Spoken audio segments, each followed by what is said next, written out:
caso del síndrome de vaciamiento gástrico rápido o de evacuación gástrica rápida, a veces aparece con ese nombre también en alguna literatura.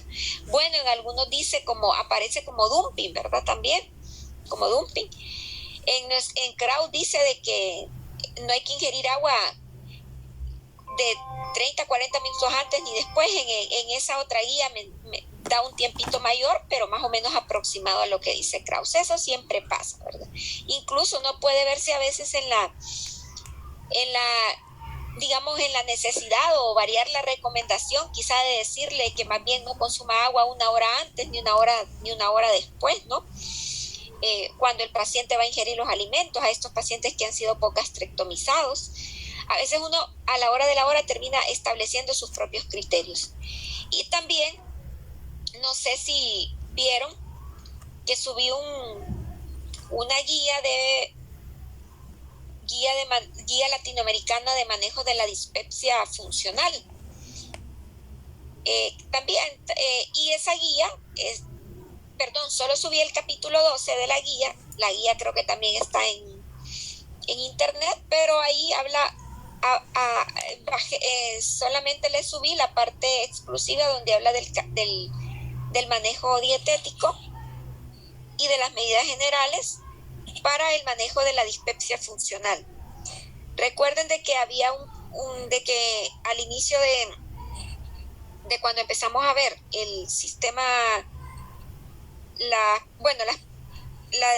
patología de esófago y de estómago, habíamos hablado también de lo que era la dispepsia funcional, porque uno puede tener dispepsias cuando tiene una patología orgánica de base, ya sea gastritis, por un cáncer también podemos sentir dispepsias, también si la gente padece de cálculos en la vesícula puede padecer dispepsias, pero hay una dispepsia que se catalogaba como funcional, que es que la persona no tiene ninguna causa orgánica que explique de por qué siente esas sensaciones molestias en el estómago. Y ahí aparecen las recomendaciones, ¿no? Entonces, para, como dicen, solo revisar algo finalmente con el tema de gastroparesia, vimos ayer, por ejemplo, que habían, ciertos factores que podían contribuir a una gastroparesia. Vamos a ver si alguien recuerda. Diana Gabriela Quijano, buenas tardes. Buenas tardes, doctora. Diana, vamos a ver una cosa. ¿Entiende la diferencia entre gastroparesia y dispepsia funcional?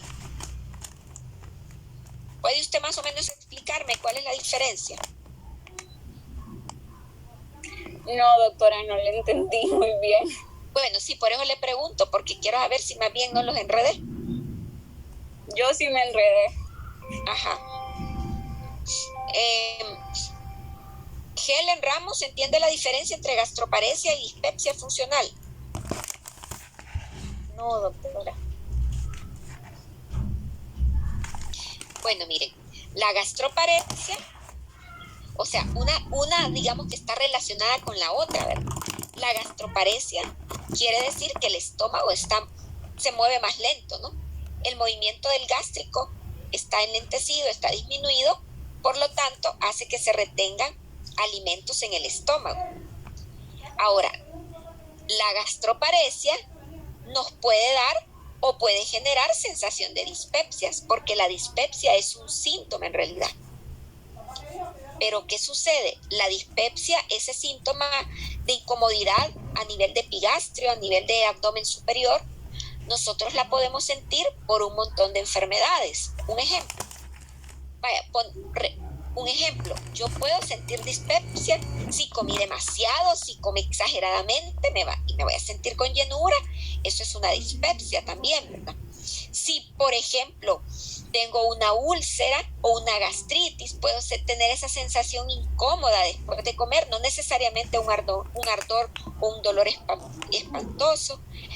Por ejemplo, si tengo cálculos en la vesícula y como, también me puede dar una sensación incómoda en mi epigastrio, o sea, ese malestar o ese síntoma llamado dispepsia. La dispepsia solo es un síntoma que se presenta en un montón de enfermedades o patologías del estómago, pero hay un pequeño porcentaje pacientes inexplicables.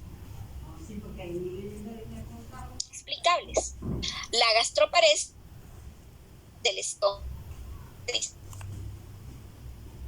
No se le escucha bien, doctora. Doctora, no se le escucha bien. ¿Qué será? Ha de ser el internet. Se escucha como fragmentado. Correcto. Y ahorita me estoy moviendo Ahorita para ver está si la señal... Ahí se le escucha perfecto. Bueno, aquí me moví un poquito para agarrar mejor señal. Bueno, vuelvo a repetir, la dispepsia es un síntoma y la dispepsia me puede aparecer en un montón de problemas a nivel de estómago. Si tengo gastritis, si tengo úlcera, si tengo cálculos en la vesícula también, si comí mucho, si me comí algún alimento irritante, y también me puede dar dispepsia si tengo una gastroparesia. Pero hay un porcentaje de personas que padecen dispepsia, o sea, que padecen de ese síntoma sin ninguna explicación, o sea, no tienen ningún problema, ninguna enfermedad que se la genere. Ahora, en esos casos se le llama dispepsia funcional, a esa que no tiene ninguna explicación. La gastroparesia es ya un problema patológico del estómago que se mueve muy lento, digamos, no hace su vaciado a tiempo. Y obviamente la gastroparesia también me puede producir dispepsia. No sé si ahora ya quedó claro. Sí, la gastroparesia entonces, doctora, es una patología y la dispepsia es un síntoma. Exacto. Que es también con otras patologías asociadas. Sí, exacto. También a la dispepsia es cuando se le llama el empacho. Mire, bueno, el empacho es un término utilizado en la cultura popular, bueno, en la cultura popular hondureña, o podríamos decir en la concepción tradicional de la salud a nivel popular hondureño, ¿no? El empacho, desde el punto de vista médico, usted no va a encontrar ningún libro de nutrición, ningún libro de medicina que hable del empacho como una patología. En lo que es interesante eso, ¿verdad? Pero tal vez no nos desviemos tanto del tema, pero mire, en el condiciones nos pueden llevar a gastroparesia. ¿Qué problemas o qué factores predisponen a una gastroparesia? Una diabetes no tratada por la neuropatía. Sí, exacto. Los factores químicos. Los problemas metabólicos e endocrinos favorecen la gastroparesia. Las cirugías de cavidad abdominal, los problemas quirúrgicos también favorecen la gastroparesia. En el caso de que no se toque el estómago, ¿verdad? Por ejemplo, vimos ayer la vagotomía favorece la gastroparesia. Los medicamentos favorecen la gastroparesia, ¿verdad? Bueno, importante desde el punto de vista nutricional. Hay factores dietéticos fundamentales que afectan el vaciado gástrico y, por orden de importancia, menciona este señor Malhart, que aparece en Krauss, el volumen de la cantidad de alimentos que se ingiere también repercute en la gastroparesia. También la consistencia de los alimentos, si es líquidos frente a sólidos, las hiperglicemias, por eso decía la compañera, la diabetes, la fibra, las grasas y la osmolalidad. ¿Qué pasa? Está demostrado que cuando una persona consume volúmenes grandes, la distensión gástrica que produce el aumento del volumen también retrasa el vaciado gástrico y por otro lado produce saciedad. ¿Qué quiere decir esto? Que si un paciente ingiere una alimentación en un tiempo de comida de aproximadamente 200 ml de comida o 400 ml de volumen de alimentos, va a haber menos riesgo va a producir menos distensión gástrica y esto va a favorecer también que el vaciado gástrico sea un poquito más acelerado. Pero si yo consumo grandes volúmenes de 600 en adelante, entonces va a haber distensión gástrica y esto va a favorecer el vaciado gástrico. Este es el volumen que aparece en Krauss. Cuando uno lee otros libros, a veces menciona 500, otros mencionan 700, 800, pero el detalle, la lógica es que entre más volumen le damos al estómago de forma en un solo tiempo, más se va a enlentecer el vaciado gástrico. Y ya se ha visto que los pacientes con gastroparesia van a mejorar si hacen comidas pequeñas con mayor frecuencia. Entonces, esto es trascendental para el tratamiento de la gastroparesia. Lo otro, yo creo que ya lo podemos nosotros deducir, los alimentos líquidos favorecen el vaciado gástrico. ¿Por qué? Porque por gravedad disminuyen con mayor facilidad. Entonces, por eso es que en el último párrafo de aquí dice, en los pacientes con gastroparesia suele mantenerse el paso de los alimentos líquidos. ¿Qué quiere decir? Esos generalmente pasan del estómago al duodeno, ya que por gravedad se pueden salir del estómago, ¿verdad? Y no necesita que la musculatura que está localizada en el antro esté haciendo movimientos para expulsarlos. Pero cuando ya son los alimentos sólidos, obviamente, y si tienen más fibras, entonces el estómago necesita hacer más movimiento para expulsarlo. Y recordemos que el problema en la gastroparesia es que no hay movimiento. Si hay grasas, el estómago necesita hacer más movimiento para expulsarlo. Y también el tema de la osmolalidad. Bueno, entonces veamos cómo nosotros ya con solo estos elementos podemos, digamos, predecir o identificar cuáles son las medidas estratégicas para el tratamiento nutricional de la gastroparesia. Entonces, en la gastroparesia va a ser mejor, digamos, que demos alimentos de textura suave, blanda, purés o líquidos. Obviamente en la gastroparesia, como habíamos mencionado ayer, algunos medicamentos nos van a favorecer esto, como los opiáceos, hablamos del tramal, de la codeína o de otros analgésicos, como los antiespasmódicos que van a retrasar el vaciado gástrico. Y eso es importante que no lo olviden. El paciente diabético, entre más elevada tiene la glucosa, más gastroparesia va a tener. O sea, los descontroles de glucosa en el paciente diabético favorecen la gastroparesia. Y se ha visto entonces que la hiperglicemia moderada a grave, cuando los pacientes mantienen glucosa de 200 miligramos en adelante, esto favorece el enlentecimiento de la motilidad gástrica de forma aguda. Y a largo plazo esto va perjudicando los nervios gástricos y la motilidad.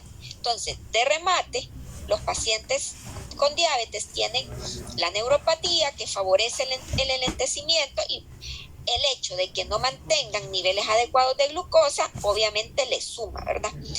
Ya sabemos que tenemos que evitar alimentos ricos en fibra o en forma de suplementos, porque también nosotros vamos a ver que los pacientes a veces por iniciativa propia compran la fibra, compran suplementos de fibra, porque parten de la concepción de que comer mucha fibra es bueno.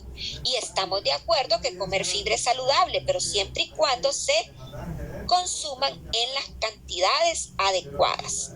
Si consumimos más fibra de lo recomendado, más bien vamos a favorecer la gastroparesia.